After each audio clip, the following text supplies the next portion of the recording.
नमस्कार प्यारे विद्यार्थियों, मैं अरविंद शर्मा एमजीसीआई के डिजिटल लर्निंग प्लेटफॉर्म में एक बार फिर आपका बहुत बहुत स्वागत करता हूं।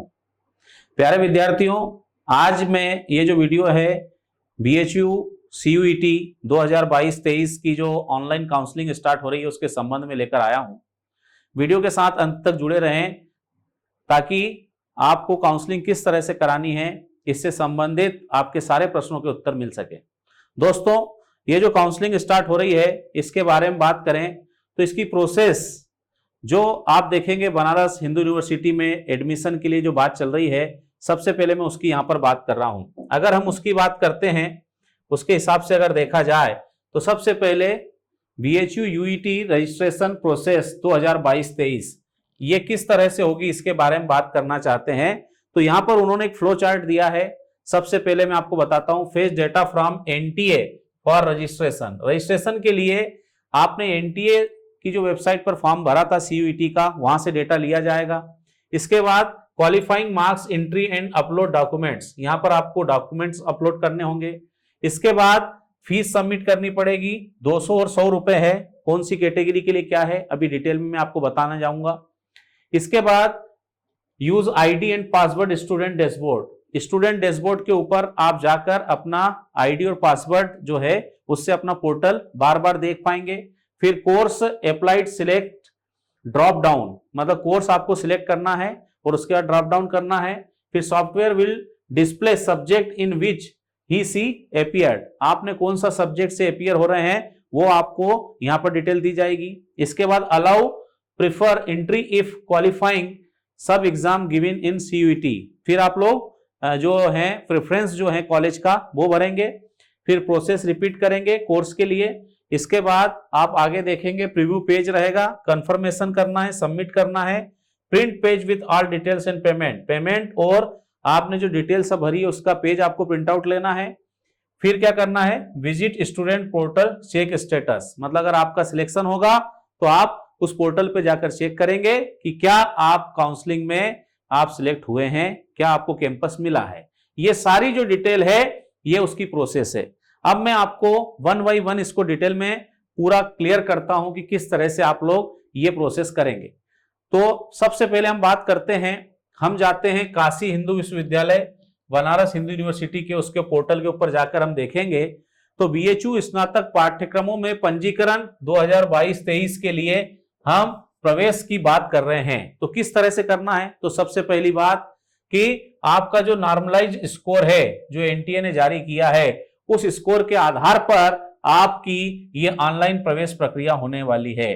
तो सबसे पहले क्या करना है भाई, हमारे को एनटीए ने जो सीयूईटी 2022 में आयोजित की थी, इस सीयूईटी का स्कोर कार्ड जारी किया है, उसके आधार पर आपको ऑनलाइन काउंसलिंग में भाग लेने का अवसर दिया जाएगा। लेकिन केवल एग्जाम देने से अवसर नहीं मिलेगा, इसके साथ ही आपको एक बात ध्यान रखना है, बीएचयू यूईटी सूचना बुलेटिन 2022 जो है उसके अनुसार आपको शैक्षणिक सत्र 2022-23 में पात्र अगर पाया जाता है तो ही आप काउंसलिंग में पार्टिसिपेट कर पाएंगे। और ये पात्रता आप कहां से देख सकते हैं, तो इस तरह से यहां पर इन्होंने दिया हुआ है, इस वेबसाइट के ऊपर जाकर यहां से बुलेटिन जो है 2022 का पीडीएफ आप डाउनलोड कर सकते हैं। अगर आप बीएससी एग्रीकल्चर या बीटेक इन डेयरी टेक्नोलॉजी काउंसलिंग, तो मैं आपको उसकी डिटेल आगे बताने वाला हूं कि एलिजिबिलिटी क्राइटेरिया क्या क्या है। दोस्तों आगे चलते हैं, तो आगे हमारे पास कौन कौन से चरण हैं, ये अनिवार्य रूप से हमारे को इन चरणों में भाग लेना है। सबसे पहला, स्नातक उम्मीदवारों की काउंसलिंग केवल ऑनलाइन विधि द्वारा होगी, ऑनलाइन ही काउंसलिंग होगी, ऑफलाइन नहीं होगी। दूसरा, पंजीयन मतलब रजिस्ट्रेशन आपको कराना है, ये स्टार्ट हो रहा है 20 सितंबर 2022 से। और वरीयता प्रवेश मतलब आप जो प्रेफरेंस भरेंगे कॉलेज का, ये 26 सितंबर से सक्रिय होगा, प्रारंभ होगा। पंजीयन और वरीयता प्रविष्टि के लिए पोर्टल जो है 3 अक्टूबर 2022 रात 11:59 को बंद हो जाएगा। मतलब 3 अक्टूबर से पहले आपको रजिस्ट्रेशन भी कराना है और अपना प्रेफरेंस जो है वो भी यहां पर आपको पोर्टल के ऊपर जाकर भरना होगा। इसके बाद सबसे पहले उम्मीदवार को करना क्या है, तो काशी हिंदू विश्वविद्यालय प्रवेश पोर्टल ये यहां पर दिया हुआ है bhuonline.in पर जाना होगा और वहां पर जाकर अपना पंजीयन कराना होगा, रजिस्ट्रेशन कराना होगा। CUET आवेदन संख्या, जो आपने CUET का फॉर्म भरा था उसका जो एप्लीकेशन नंबर है वो आपकी यूजर आईडी हो जाएगी, और CUET परीक्षा का जो रोल नंबर है वो आपका पासवर्ड हो जाएगा। इससे आप पोर्टल के अंदर बार बार अपना सारी जानकारी देख सकते हो, आगे की डिटेल भर सकते हो। एक बात आप याद रखना, अभ्यर्थियों को सलाह दिया जाता है कि पोर्टल सुरक्षित करने के लिए आप बाद में पासवर्ड बदल लें। पहले आपका ये रोल नंबर जो है पासवर्ड रहेगा, बाद में आप इसको चेंज कर सकते हैं। इसके बाद हम बात कर रहे हैं उम्मीदवार पंजीयन पोर्टल पर लॉगिन करें। लॉगिन करना पड़ेगी ये यूजर आईडी और पासवर्ड से, और आवश्यक सूचनाएं आपको यहां पर भरना होगा। आवश्यक दस्तावेज अपलोड करना है अंत में, और आपके द्वारा प्रदान किए गए विवरण का पूर्वावलोकन और पुष्टि करना है, और बटन दबाकर आगे बढ़ना है। आगे हम लोग चलते हैं तो दस्तावेज कौन कौन से लगेंगे। डॉक्यूमेंट्स की बात हम लोग करते हैं तो यहां पर अपलोड करने होंगे। PDF में, JPEG के फॉर्म में आपको यह अपलोड करना है। सबसे पहला हाई स्कूल मतलब 10th की मार्कशीट, इंटरमीडिएट 12th की मार्कशीट आपको देना है। इसके अलावा जाति प्रमाण पत्र और आय प्रमाण पत्र यदि लागू है तो आपको देना होगा। उपयुक्त प्राधिकारी द्वारा जारी किया गया होना चाहिए, और यदि ST, SC, OBC, EWS के तहत प्रवेश मांगा गया है तो आपको ये भरना होगा। और अगर आप अनरिजर्व में आते हैं तो आपको ये प्रमाण पत्र देने की आवश्यकता नहीं है। अगर दिव्यांग स्टूडेंट है तो PWD प्रमाण पत्र देना होगा, ये सबके लिए लागू नहीं है, दिव्यांग के लिए है। और BHU कर्मचारी प्रमाण पत्र यदि लागू हो तो ये आपको देना होगा। ये सारे डॉक्यूमेंट्स हैं, ये अपलोड करने होंगे। इसके बाद प्रत्येक उम्मीदवार को 200 रुपए का शुल्क सामान्य OBC और EWS के लिए है, और 100 रुपए जो है शुल्क ये SC, ST और PWD उम्मीदवार के लिए है। और ये रुपए आपके गैर वापसी योग्य है, पंजीयन शुल्क है, और ये आपको वापस नहीं किया जाएगा।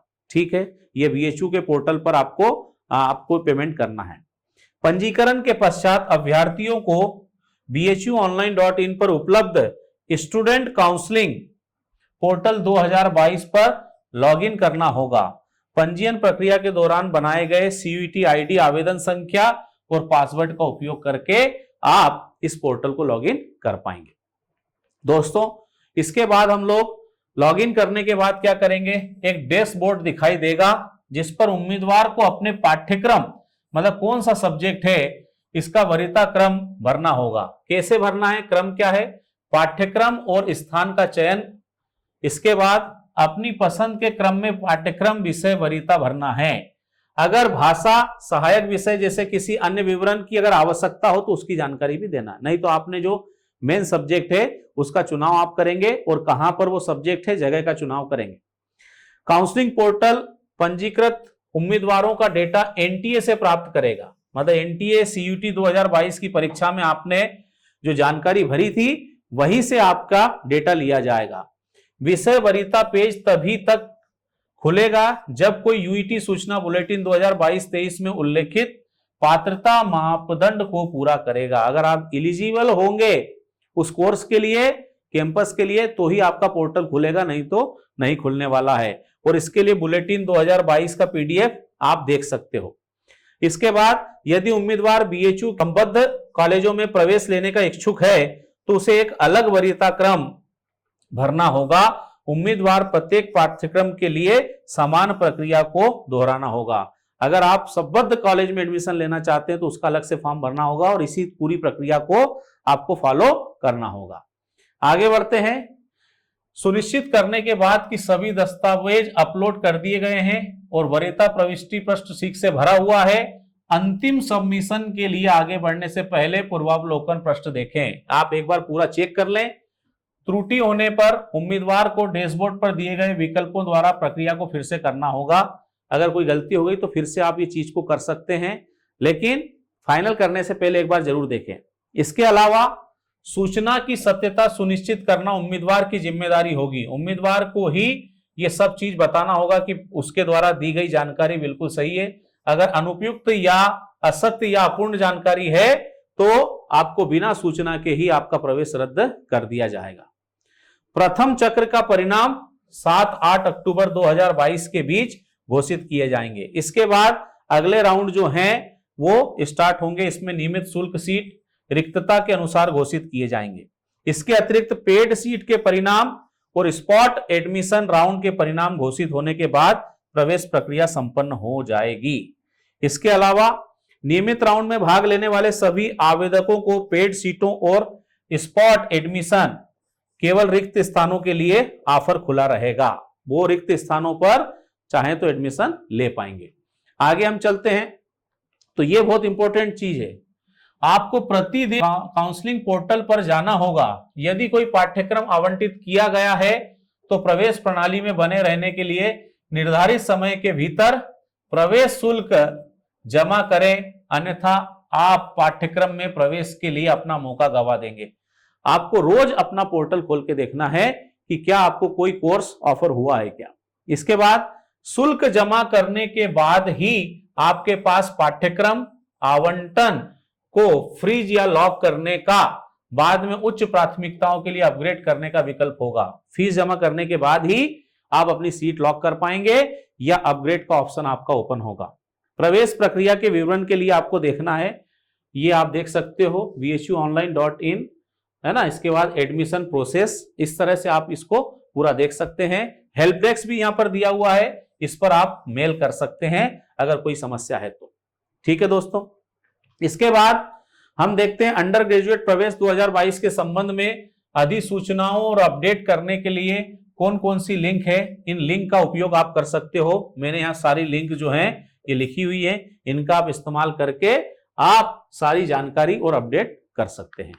दोस्तों अब BHU एडमिशन 2022 शेड्यूल की हम लोग बात करते हैं। टेंटेटिव है, ये दिया हुआ है क्या क्या रहेगा। सबसे पहले ओपनिंग ऑफ रजिस्ट्रेशन पोर्टल, ये 20 सितंबर से स्टार्ट है। Opening of preference entry student portal, student portal पर आपको अपना प्रेफरेंस 26 सितंबर से स्टार्ट हो जाएगा। Closing of registration and preference entry process, ये 3 अक्टूबर 2022 से ये क्लोज होगा। First round seat allotment and result, ये 7 to 8 अक्टूबर को आएगा। फिर हम लोग बात करते हैं रिजल्ट डिक्लेरेशन राउंड 2, ये आप देख सकते हो 10 अक्टूबर। रिजल्ट ऑफ राउंड 3 ये 12 अक्टूबर। रिजल्ट ऑफ राउंड 4 और साथ में पेड सीट राउंड, ये आप अगर देखोगे तो ये 14 अक्टूबर से प्रारंभ है। Result of round 5 paid seat round, ये 15 अक्टूबर। पेड सीट सेकंड राउंड जो है ये क्या होगा, तो हम लोग देख रहे हैं स्पॉट राउंड भी यहां पर दिया हुआ है, ये 17 अक्टूबर। और फिर हम देखते हैं मॉपअप राउंड, स्पॉट राउंड, ये आखिरी है जिसमें फिजिकल आपका प्रेजेंस जो है जरूरी है, ये होगा 20 अक्टूबर को। और आप देखोगे यहां पर हम बात करें क्लासेस आपकी स्टार्ट कब होंगी, तो 21 अक्टूबर से आपकी क्लास स्टार्ट हो जाएगी। तो ये पूरी प्रोसेस है, पूरा शेड्यूल है जो मैंने आपके सामने रखा है, आप देख सकते हो डेट वाइज। आगे हम लोग चलते हैं। तो जैसा कि मैंने आपसे कहा था कि अगर हम लोग एग्रीकल्चरल साइंस जो हैं इसमें एडमिशन लेना चाहते हैं, फैकल्टी ऑफ एग्रीकल्चर, तो ये जो प्रोफेशनल कोर्स है BSc honours agriculture, BSc honours agriculture जो RGSC जो हमारा कैंपस है वहां के लिए, तो आप देख सकते हो कि क्या एलिजिबिलिटी क्राइटेरिया है। कोर्स का कोड है 135, 4 ईयर का ये कोर्स है। मिनिमम एलिजिबिलिटी रिक्वायरमेंट क्या है, तो candidate shall be eligible for admission to BSc honours if he she has passed 10 plus 12 intermediate examination in agriculture, मतलब आपका 12th का एग्जाम जो है एग्रीकल्चर, या आप साइंस में अगर देखें तो physics, chemistry and mathematics oblique biology, या इसके इक्विवेलेंट अगर आपने कोई कोर्स किया है तो ये 50% मार्क्स से आपको पास होना चाहिए। फर्स्ट ये हो गया। एज की बात करें, not to be less than 16 year, 16 year से कम आपकी एज नहीं होना चाहिए, and not more than 25 years. 1 जुलाई 2022 को ये देखा जाएगा। आगे बढ़ते हैं। सीट्स की अगर हम लोग बात करते हैं यहां पर, तो फैकल्टी ऑफ एग्रीकल्चर का जो मेन कैंपस है BHU का, यहां 154 है मेल फीमेल के लिए, और RGSC के लिए 50 सीट्स है मेल एंड फीमेल। इसके बाद हम लोग बात कर रहे हैं regular university fees plus institute development fees कितना है, तो ये 5000 का फीस है। इसके साथ साथ रेगुलर यूनिवर्सिटी फीस भी आपकी लगेगी। आगे चलते हैं। तो आगे हम लोग यहां पर बात करते हैं कि based on the merit obtain by candidate allotment of location main campus Rajiv Gandhi south campus जो है Mirzapur under the BSc honours agriculture group will be made. तो इसमें आप देख सकते हो कि आप अपने जो रैंक है इसके अलावा मेरिट लिस्ट है उसके हिसाब से मेन कैंपस या राजीव गांधी जो कैंपस होता है वहां पर एडमिशन के लिए पात्र होंगे। आगे हम लोग चलते हैं बीटेक इन फूड टेक्नोलॉजी। इसके लिए अगर देखा जाए तो आप देखेंगे यहां पर 10+2 का जो है हमारा मतलब 12th का जो हमारे को पास करना है वो किससे करना होगा, पीसीएम से करना है या पीसीएमबी से आपको पास होना चाहिए। ये भी कितने परसेंट मिनिमम मार्क्स है 50%, तो ही आप इसमें जा पाएंगे। एज क्राइटेरिया सेम है और बाकी चीजें भी यहां पर सेम दिए। नंबर ऑफ सीट्स अगर यहां पर देखी जाए तो कितनी है 30। आगे हम बढ़ते हैं बीटेक इन डेयरी टेक्नोलॉजी। बीटेक करना है अगर आपको डेयरी टेक्नोलॉजी में तो इसके लिए हमारे को क्या चाहिए, तो ये जो 12th है ये पास होना चाहिए पीसीएम से या पीसीएमबी से, आपको पास होना जरूरी है, तभी आप ये जो एग्जाम है ये दे पाएंगे। यहां पर भी हम देखें एज क्राइटेरिया वही है, नंबर ऑफ सीट्स 30 हैं, फीस के बारे में उसी तरह की जानकारी दी हुई है। इसके अलावा एग्जाम का जो पैटर्न है, आपने बीएससी ऑनर्स मैथ्स ग्रुप से अगर आप करना चाहते हैं तो एग्जाम में क्या होना चाहिए, पीसीएम ये होना चाहिए बीएचयू में एडमिशन के लिए। बीएससी ऑनर्स बायोलॉजी ग्रुप से अगर आप करना चाहते हैं तो क्या होना चाहिए, तो यहां पर हमारे को पीसीबी से एग्जाम देना जरूरी है। इसके साथ ही अगर हम लोग बात करते हैं बीएससी एग्रीकल्चर ऑनर्स, अगर ये आप करना चाहते हैं तो आपको किस ग्रुप से एग्जाम देना था, तो पीसीएम, पीसीबी या एबीसी जो ग्रुप है इससे एग्जाम देना जरूरी है, ये इसका क्राइटेरिया है। बीटेक इन डेयरी टेक्नोलॉजी अगर ये करना है तो इसके लिए क्या होना चाहिए, केमिस्ट्री, मैथमेटिक्स, फिजिक्स ये होना जरूरी है पीसीएम, तभी जाकर आप ये डेयरी टेक्नोलॉजी में बीटेक कर सकते हैं। तो दोस्तों इस तरह से ये बीएचयू की जो काउंसलिंग ऑनलाइन स्टार्ट हो रही है इसकी मैंने डिटेल प्रोसेस आपको बताई है। इसके अलावा अगर कोई नया अपडेट आता है तो मैं अपना एक और वीडियो लेकर आपके सामने उपस्थित होऊंगा। तो दोस्तों सावधानी के साथ अपनी काउंसलिंग प्रारंभ करें, रजिस्ट्रेशन स्टार्ट हो चुके हैं, रजिस्ट्रेशन कराएं। बहुत बहुत धन्यवाद।